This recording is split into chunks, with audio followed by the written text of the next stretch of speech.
are my predictions for UFC Fight Night Rozenstruik versus Sakai. If you guys don't know, shit comes straight off the dome. I'm coming with you, my personal thoughts, opinions. Don't get offended, nothing crazy like that. It's just opinions, just my thoughts. I could 100% be wrong. Don't take it as fact, but it is what it is.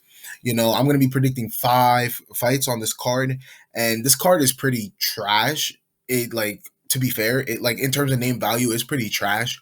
But I am going to be predicting 5 fights on the card, so I'm going to be um, rapid fire predictions for you here. So first off, we're going to start off in the prelims.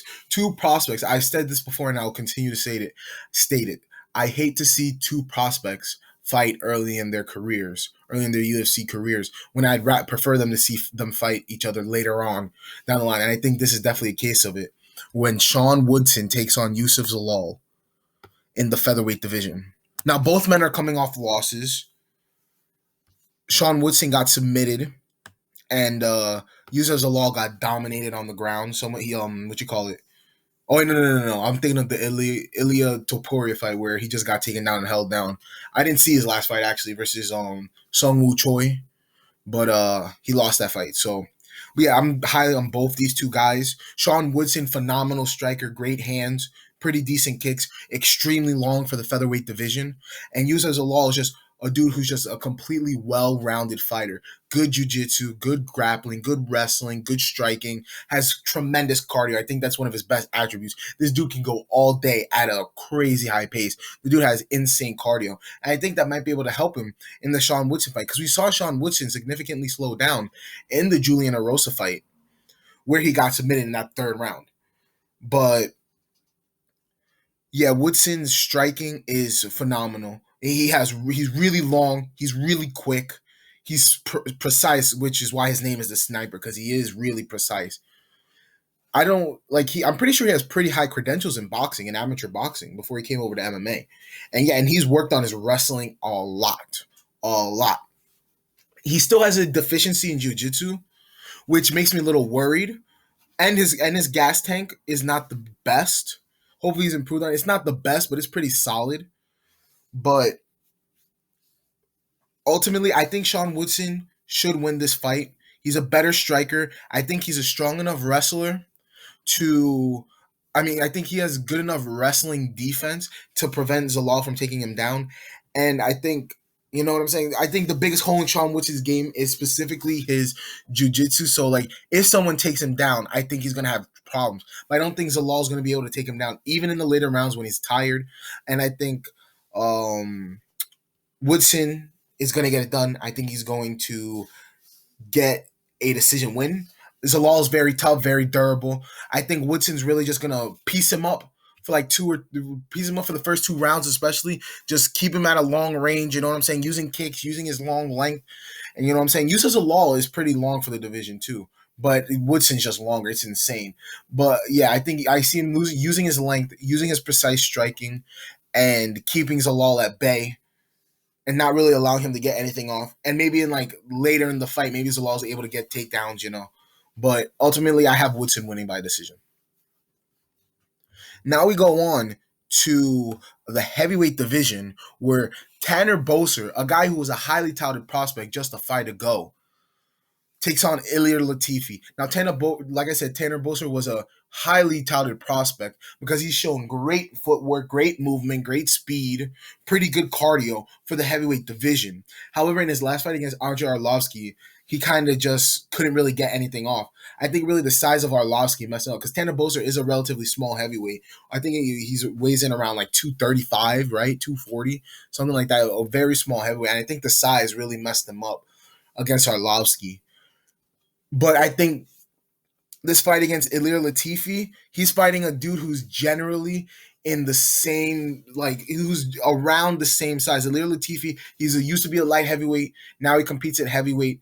The dude is not the biggest heavyweight, even though he is thick as fuck. That boy Ilir Latifi is thick, like 10 C's thick.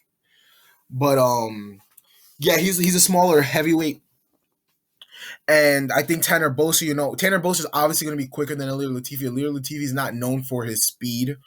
And I think Tanner Boser's footwork can give Ilir Latifi problems, as Ilir Latifi is more of a plotter. But what I can see what I see personally happening, and I'll say my predictions right now. I got Ilir Latifi winning again by a decision. I have another decision, and the reason I say I think Ilir Latifi is going to win because I don't think Tanner Boser is really going to have anything for Ilir Latifi's wrestling. Ilir Latifi is a really, really good wrestler, and I think he's going to be too strong and a little too much for Tanner Boser to be able to stuff the takedowns for all 3 rounds. I see he might be able to stuff him in the first round while while he's still like not too gassed, and the weight of Ilir Latifi and just the strength and the body of Ilir Latifi hasn't made its impact on him. But I think especially the second and the third, I see Ilir Latifi just getting him down, holding him down, and securing a decision win. So now the first fight I'm going to be predicting on the main card is Santiago Ponzinibio versus Miguel Baeza. Miguel Baeza, undefeated prospect, coming off a nice submission win against Takashi Sato. And Santiago Ponzinibio, a former prospect in the heavyweight. Well, when I say former prospect, like a ranked contender is what I should be saying. Former ranked contender in the welterweight division before injuries and, kind of like outside the octagon issues kind of halted him. But Santiago Ponzinibio was a true problem. He was scheduled to fight Kamaru Usman when they were both on the come up. But since then, Usman's gone on a tear and Santiago Ponzinibio has been sidelined. So ultimately, like Santiago Ponzinibio, I think he's just a better overall mixed martial artist. Just overall, I think he's just a better mixed martial artist. I think he has better jiu-jitsu, better wrestling, better striking. But we're also talking about Santiago Ponzinibio, who was fighting 2-3 times a year, like number 8 ranked welterweight contender. Like this Santiago Ponzinibio, we don't know where he's at. His chin took a big hit against Li Jingliang. Huge strike. It put him out cold. And Miguel Baeza holds knockout power. Now, Miguel Baeza, he's no slouch either. He's a pretty well-rounded fighter as well. Has good grappling, good striking, has good cardio as well. Ultimately, I think Santiago Ponzinibio is just overall, or if it's a prime Santiago Ponzinibio, I just think he's a better overall fighter against Miguel Baeza, who's still on his come up. But the thing is he going to show up in his prime? You see, if this was prime Santiago versus Miguel, I see Ponzinibio just winning everywhere, using his experience, using everything to win everywhere. But it's a little iffy now because we don't know where his chin is after that knockout. We don't know where he is after this big layoff. Because he might just like not be the same fighter anymore. So, my final prediction, I'm going to go with, I don't know why I keep seeing this. Like when I was thinking about it, I just see it in my head. I'm going to go with Miguel Baeza by a 3rd round TKO. I see a fight where maybe Santiago Ponzinibio's dominating, using wrestling, holding down Miguel Baeza.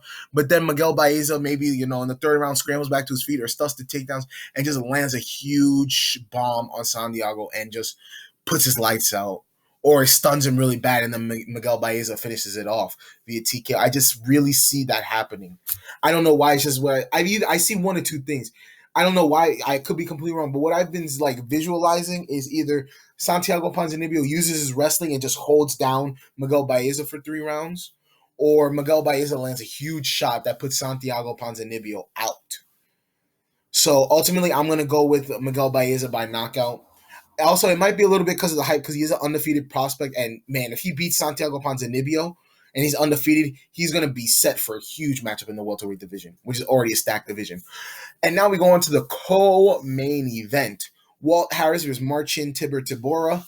To put it simply, this fight, to me, literally is like a carbon copy of Marcin Tybura's last fight against Greg Hardy.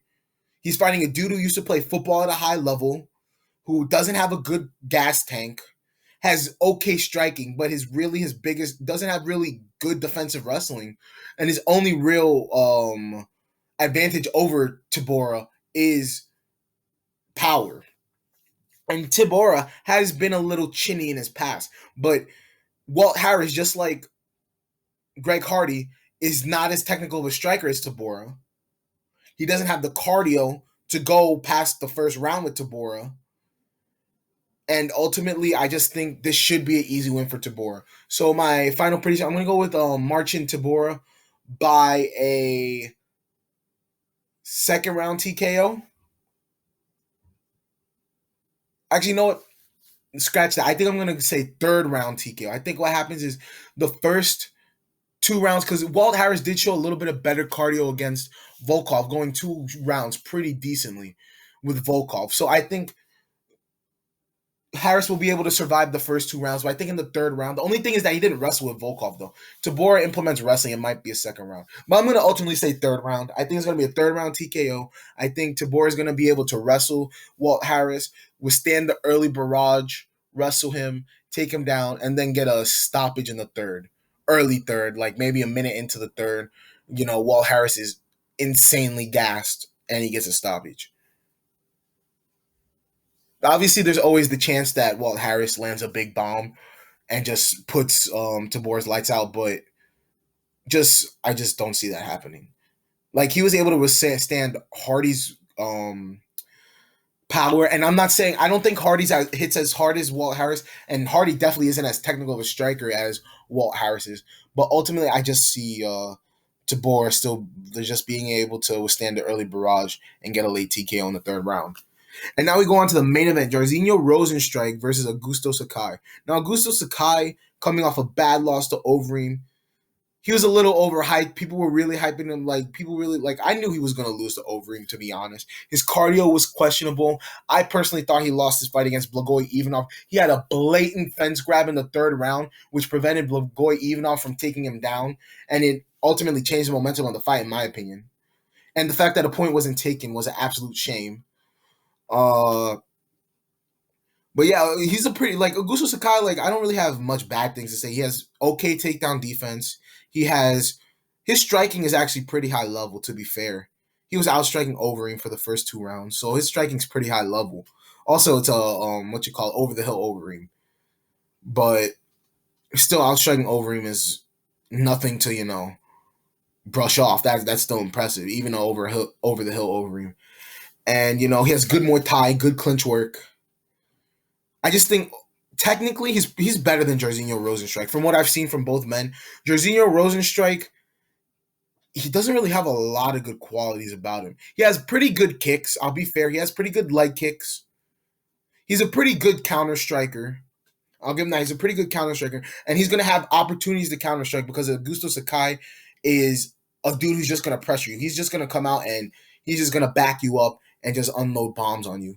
So I think Jairzinho Rozenstruik is going to have chances to counter, but he also had chances to counter against Surreal Gone.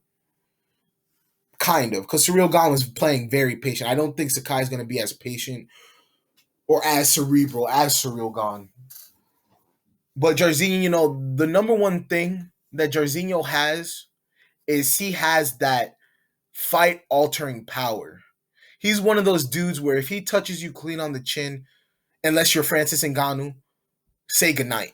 Say goodnight. He's just one of those dudes. He's not quite Derek Lewis, Francis Ngannou level of power, but he's like the tier right below them. He has one shot, one kill power. Where Augusto Sakai, he's really gonna more get you out with volume and precision than with his pure power. Um, so ultimately, I think Augusto Sakai, if it was, I don't know, I feel like Augusto Sakai should is technically better, and usually I do like to pick the technical fighter. But ultimately, I'm gonna say Jairzinho Rozenstruik gets it done. I think he's gonna get a second round KO. I think he's gonna Augusto Sakai is gonna have a lot of success early, and we're gonna see more of Frozen Strike like we did in the Surreal Gone fight. But what I think is gonna happen is in the second round, I think Jairzinho is gonna find an opening and counter Augusto Sakai and send that boy to the gulag, send him to the shadow realm. He's going to be orbiting space because I think his lights are going to be completely put out. So yeah, I'm going to go Rozenstruik. I'm going to go second round KO. I think he's going to get Augusto Sakai up and on out of there. But yeah, this week's fight card is not amazing. Still going to watch it. Oh, I want to address this one thing real quick. Logan Paul versus Floyd Mayweather. I mean, Floyd Mayweather wins, right? If he doesn't win, I mean, even though it's not going to go on his record or any of that bullshit, if he doesn't win this fight, man, does his legacy take a hit. but he's gonna win. Let's be honest, he's gonna win. So yeah, that's all I got for you guys. Follow me on Twitter. I made a Twitter account, Just a Dude MMA. Leave comments down below who you think is gonna win this fight, like between Jorginho and Augusto. Let me down below any improvements, any feedback you have. Thank you for watching. I appreciate it. I'm gone.